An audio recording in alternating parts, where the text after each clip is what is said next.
Well, hey there, big dreamers. It's my new welding hood, Yes Welder, the panoramic one. It's really good shit. I'm building a race car. It's complicated, as you can see. It's stressful, you know, but it might be just one of the most creative and passionate things that I've ever done. Probably you too. This is, you're looking at a collection of stuff that's taken me a long while to accumulate. But this is pretty much all the stuff that you need to build this here race car. So today we're gonna go over a lot of this stuff. It's kind of a big day for the channel because with the accumulation of all this stuff, we've been able to get a path on where we're going with this build here, which makes me really happy. But we aren't out of the woods yet. We gotta make all this stuff work, and that's gonna be a big part of this episode. I'm just gonna be kind of going over this stuff pretty quickly and telling you what my theory was, and maybe it'll help you out a little bit. Either way, I'm excited we made it this far. Even if it just stayed as a pile of parts, I'd still be pretty happy. So I lied a little bit to you. These aren't all brand new parts. I mean, they're brand new, never been ran, but some of these parts I've had for, I don't know, over a couple years, but you know, they've been sitting around accumulating a little bit of dust too. So if some of these guys look a little bit dirty than others, that's why, really.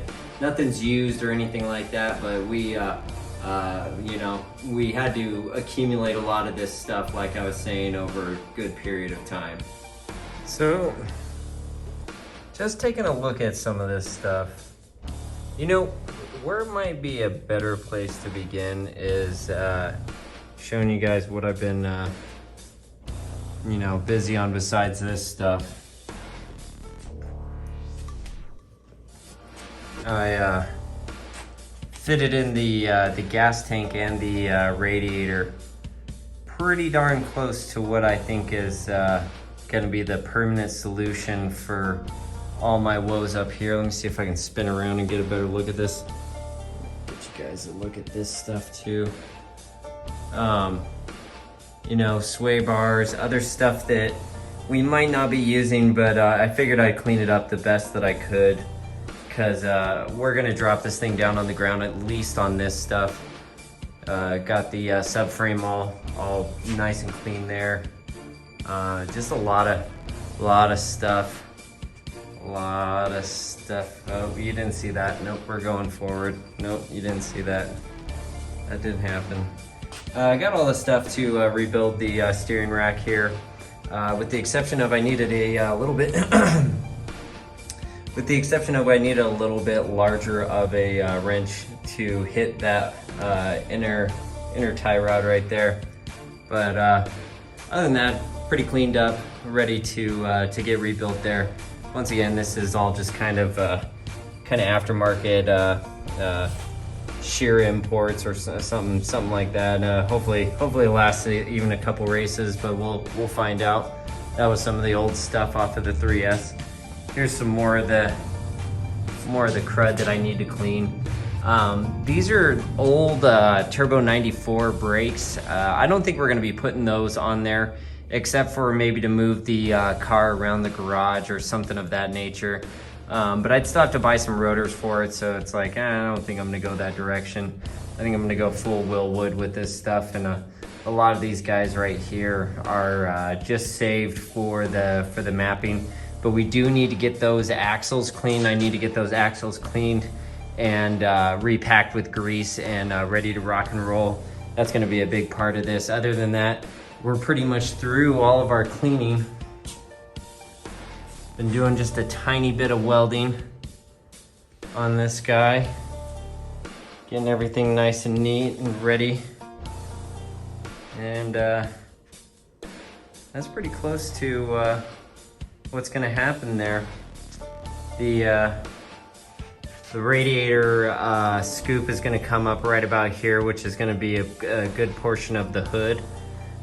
We're gonna do a couple smaller kick downs right about here that are gonna match up with the flow angle just a little bit better. Maybe give us just a little bit better evacuation. Same thing on this side. I'm going non-vacuum boosted brakes, so we're we're gonna be beast on this car because it's manual steering in the front as well. So that's why I was a little bit worried about putting the gas tank over the front here. But I honestly, with the weight distribution of everything, I think it's actually gonna work out pretty well, really. The only other better spot was right where the passenger seat is. And what fun is a car if you can scare your friends in it, you know?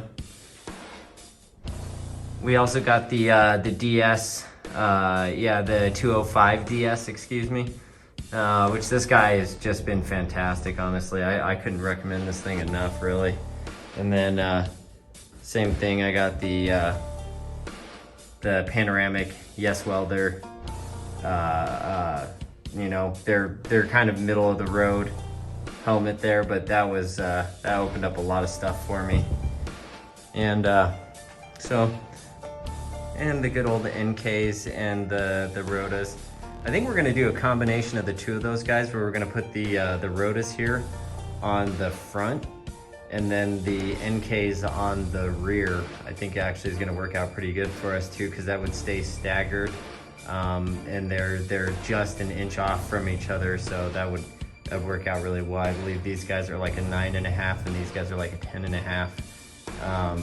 And these guys are 19 or an 18, and this guy's a 17, so will even give us a little bit of forward rake here, which will really help out with some of the front weight distribution and you know, working with those tires instead of against them. GSC cams in here, the S2s, with the titanium under bucket, shim under bucket, titanium springs. I'd really like to show you guys in this guy, which we're gonna crack this guy open in another video, but I think this would give you at least a little bit of an idea of how much thought and time has actually gone into this here engine, because it's brand new OEM everything, you know, brand new OEM seals and everything. We are going to be running a NOx sensor, but I got just about every single other sensor from Fuel Tech that you can possibly get to run a 4-cylinder. So, you know, I think with our tuning, as long as we stay pretty conservative, we're going to be pretty all right, really. Let me spin around here and we'll start talking about some of these parts here. This is my elevator music.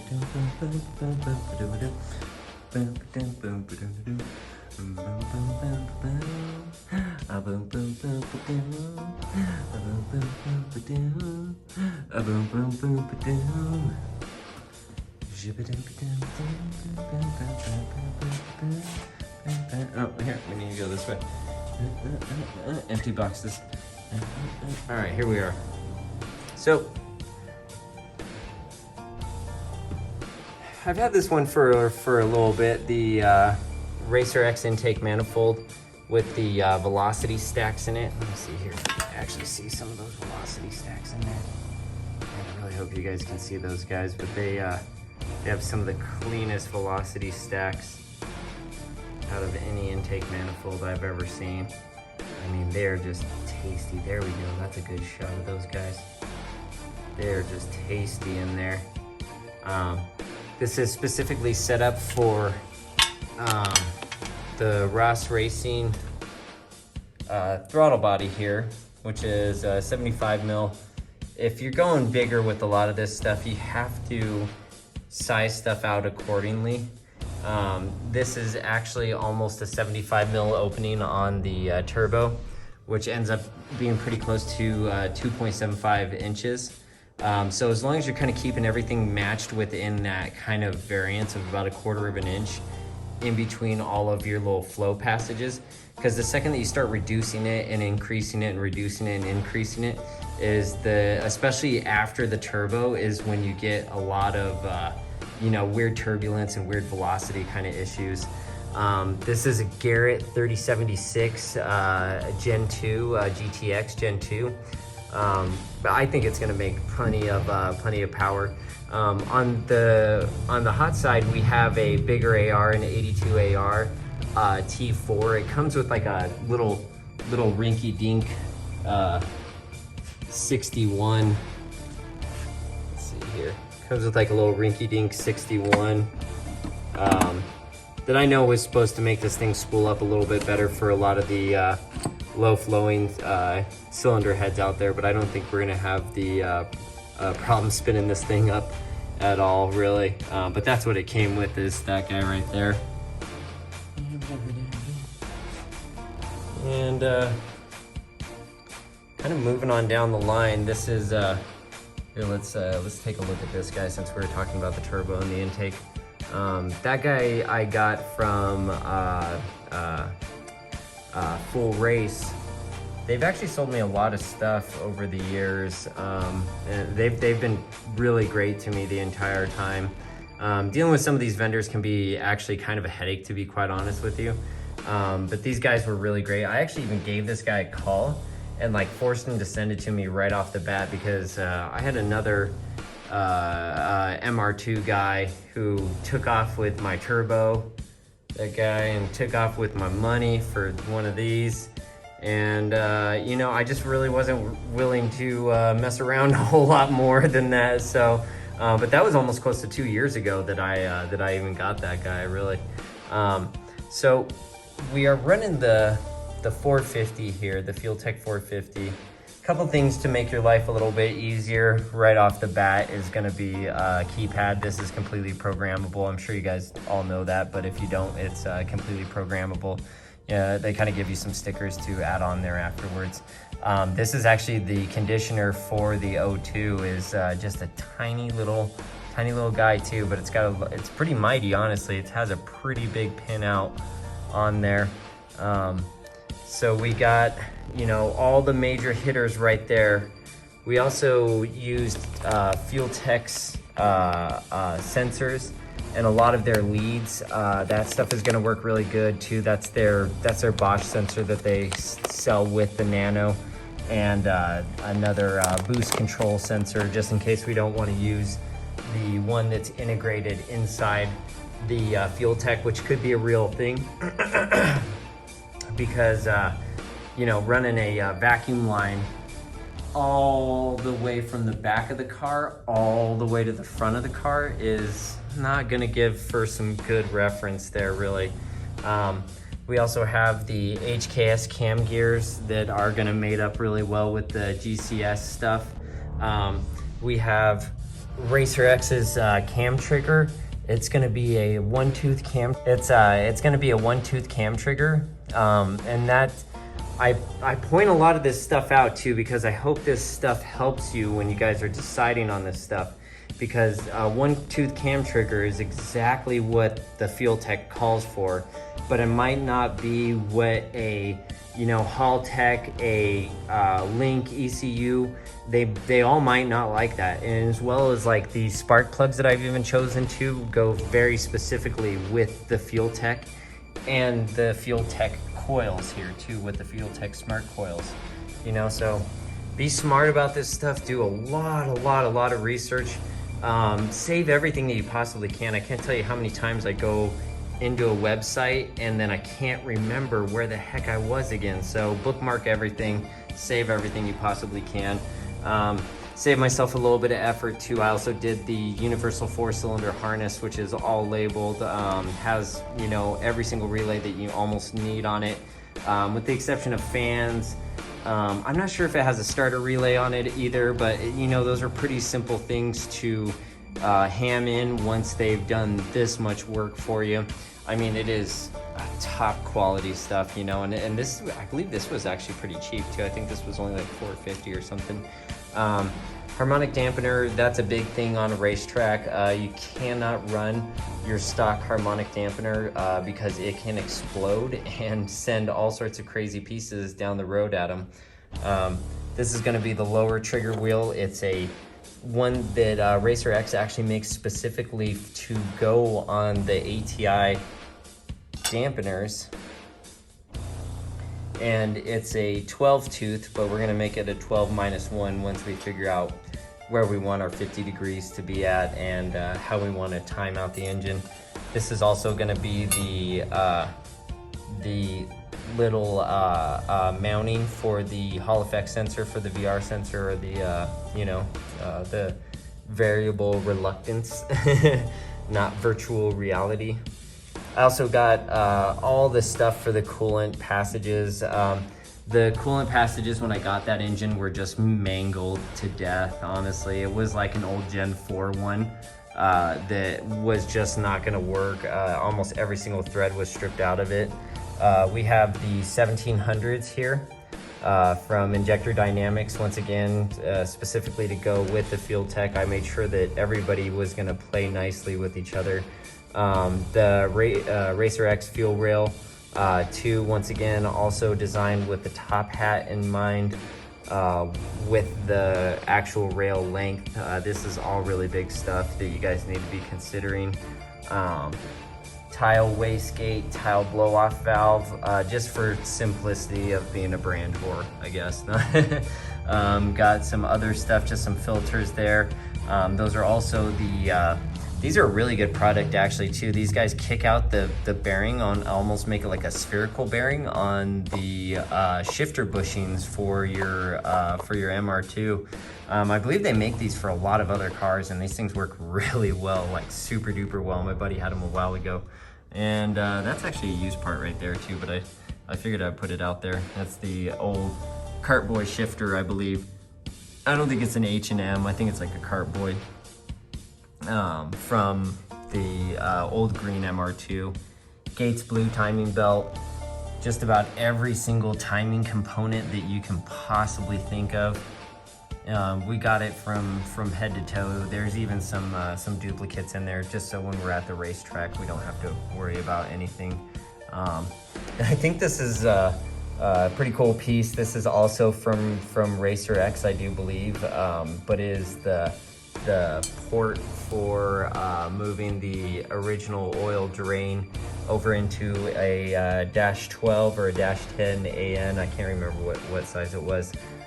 These kind of constituent components right here, I think you guys will notice them. They are the Racer X platform, the shifter platform, which you do need a additional lever to run these guys here. I actually got this and thought it was going to come with a lever. And it'd be really nice if they gave you a cup with this one. If I had any complaint, it'd be nice for them to just give you that, $12 cup with this one, and save you from having to source it yourself, because that's kind of a pain in the ass. Along with the alternator there, we also have their lightweight alternator bracket. Also has a little bit more adjustment in it and a little bit more meat if I needed to drill something out to make the harmonic balancer work in any way, shape, or form. Like I said, there's been a lot of thought that's gone into this stuff here.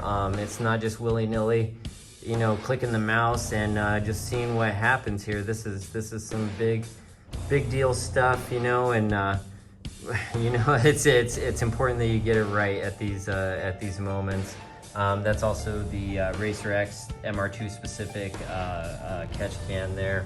Another great thing to have. That one might not be 100% necessary, but it was definitely needed there. I think the only thing that I'll need to really get crazy on rewiring as far as connectors there is it's set up for an EV1 GM style connector, where the injector dynamics are a little bit different of a Deutsch style connector. Everything else though is going to be pretty much in that bag and ready to rock and roll right off the bat. Those are the little VR sensors right there. Let's see here. Do we miss any people? Oh man, we missed the Hux solid mounts here. He was another one that was a little bit of a difficult vendor to deal with. I don't know if I caught him during a race or something like that, but I gave him, ample amount of time to really, do what any normal person, what any normal business would do to take care of a customer. But sometimes these vendors can be so reluctant to take your money and send you a product that it would baffle your mind how hard it is to accumulate a lot of this stuff, and not bashing anybody or anything like that, but I'm sure everybody has experienced it at this point in time, that it can just you know, just stir some anger in your bones there. We still have a little bit more stuff that I've kind of collected over the years that's, you know, just stuff to make stuff work. Let's see here. You know, some water banjos. I think I made a video about those and how those guys work too. Some other AN fittings. These are all good stuff to have too. Some vacuum line and some T-joints for your boost controller. Gaskets out the wazoo. I just have so many gaskets, man. Like, there's so many gaskets. And some titanium wrap, all cut to length for the headers there. Some stuff to run the water stuff to either AN for the turbo there, or to use some nipples here, but we're already set up for nipples, so we'll use those guys. You know, T4 gaskets. Like I said, that was the old turbo hot side. More gaskets, more T-flanges, fire rings for just about anything you can think of, or V-bands and V-band flanges. All sorts of cool I-style radiator clamps, radiator hose clamps. Still got a lot of the gaskets hanging on the engine just for ease of mind. Sometimes I was chasing those guys down and it just kind of pissed me off, you know. But yeah, that's what we got there. Just throwing some beads. You know, got to go pick up some metal. We'll probably pick up some metal next week when I get paid. And let's do it. Let's talk about this guy. Let's freaking talk about this one here. All right. The other, I would say, most infamous part about a MR2 is the transmission. And not because it's bad or anything, they're just hard to come by. Extremely hard to come by, and a lot of them are broken from years of abuse, and just in not the best shape out there. There's a few rebuild kits where you buy all the synchros, but like, let's say if you needed gears or something of that nature. Ooh, buddy, where you going, buddy? There you go. There you go. It's starting to lose where it was going to. It's like, I like these skateboards better. I like these skateboards better. But yeah, they can be pretty bad. And I bought my original green one, knowing that it didn't have fifth gear, thinking that, oh man, it's gonna, you know, be pretty easy to just run down to a Toyota dealer and get the hub and the, you know, at least the dog portion of the gears. But this one being a 94 like dual synchro one, it actually turned out to be even harder to find any of the stuff for, because this was the original transmission that came with that Gen 3 swap that was in the green one. So yeah, I was like really kind of bummed out there and didn't know where exactly I was going to be going here, but luckily enough, Nick to the rescue. Thank you, Nick Speed. And that's what we're looking at right there. And I think you guys know what this is. This is going to be a rebuilt, perfect shifting, dual synchro. Just couldn't be any better, honestly. We're getting really lucky kind of pulling some of this stuff together, whereas I know a lot of people have even struggled to get through this, and I was honestly saving some of the hardest stuff for the last, which is kind of crazy when you think about it, because that you can really end up spending a lot of wasted money, or, you know, wasted time and effort, all of the above, really. But after I saw this guy in the back of my truck, I knew that this car was going to be on the road in no time, really. We still got the winter time coming up, so I don't think I'm going to make it this year, just because of the amount of stuff we gotta still do. Quite a bit in here, and you know, get a few more things kind of lined up here, get a roof on it, that type of jazz. Also, Nick was saying in the last video too that he had some pictures for some extensions coming out of these guys too. So I think I'm gonna give that a shot as well, which kind of does complicate things, but I don't think it's gonna be anything too difficult too. It's just something that I haven't ever heard of really. I think he's just talking about kicking those guys in on the inside without having to beat everything up. But that remains to be seen. I want to see what he has, and then I'll give you guys the for real lowdown on that, you know. But that's about it really, folks. You know, Dan Sam Live Racing, keep them goddamn wrenches turning. Perfect lash on these valves. I think this engine is probably the best engine that I've ever built, really. I wish we could see down in there and see some shiny cylinders. Let's see if we can see down in there.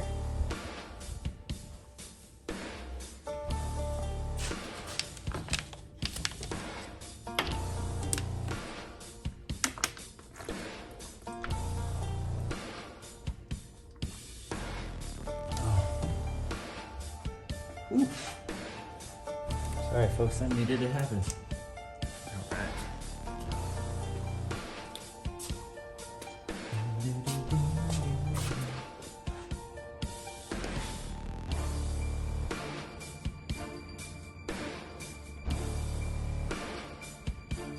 Be able to see it down in there. Let's see here if that one's a little bit better. Man, you can almost see the glare there.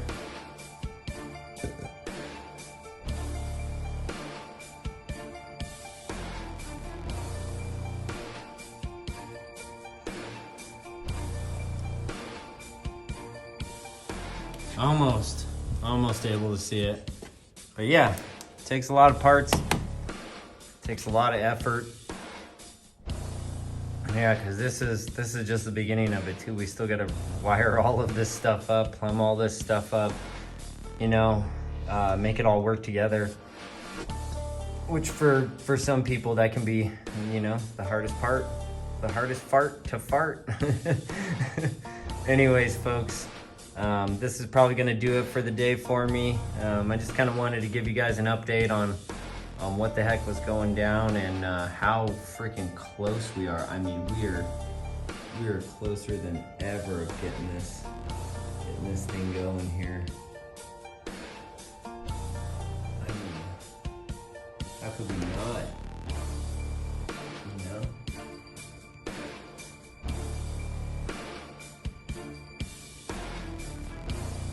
I know I want to. I hope you guys want to. I hope you guys want to see that.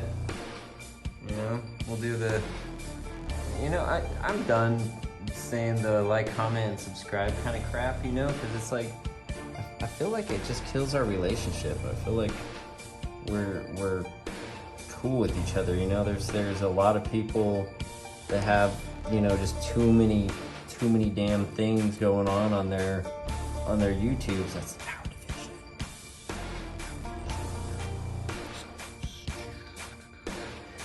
they got too much stuff going on their channels, you know, which I'm, once again, not dogging anybody too. I just want to kind of stay where we're at and, you know, keep on having fun with you guys and, you know, really having the time of our lives on YouTube, because it's pretty cool that we can't even do this stuff. And tell you the truth, this is for me 100%, but I'm glad you guys can come along with it. So, you know, follow us, I guess, and if you want to see more of this stuff, you know where to find me. I will be here.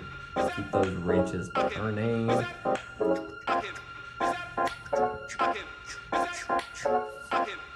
Peace. Live racing. Peace.